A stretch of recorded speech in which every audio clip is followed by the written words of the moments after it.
Karina Cooper has been convicted of first-degree murder.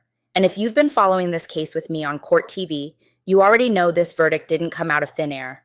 Let's unpack the key moments that sealed her fate, where the defense completely missed the mark, and whether her decision to take the stand helped or hurt her case. First, the prosecution came in with receipts.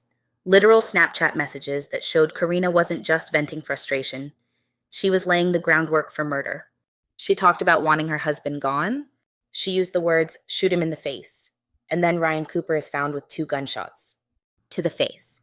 That's not just chilling, that's alignment and intent. And remember, they didn't have to prove Karina pulled the trigger. They just had to show she was part of the overall plan, and they did.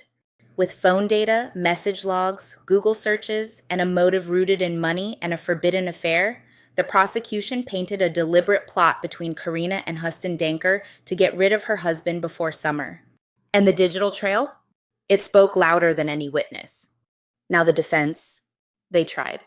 They even put Karina on the stand to support their blame the other guy approach, but it fell flat with the jury. They said Huston was the puppet master, Karina the manipulated woman. But if that was the case, the text messages should have shown fear, resistance, distress. But they didn't. They showed enthusiasm.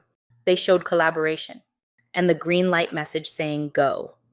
The jury saw that for what it was, permission and encouragement. Every time the defense tried to suggest innocence, the facts snapped back like a rubber band. The jury wasn't buying it, and frankly, neither was I. Check out my Court TV clips on the matter to see how I broke down the way the digital evidence was going to be a problem for Karina's defense in my prior videos. Now let's talk about Karina's decision to testify. Bold move. But here's the problem. Juries want consistency, credibility, and contrition. What they got was vague explanations, minimized accountability, and a demeanor that didn't track with grief or innocence. Testifying might have been her Hail Mary, an attempt to reclaim the narrative, but it backfired. Her testimony just reinforced the prosecution's case. When you've got messages, motive, and means stacked against you, stepping into that witness box is like stepping onto a minefield. At the end of the day, this case wasn't just about what happened. It was about what was planned. The prosecution didn't need a smoking gun.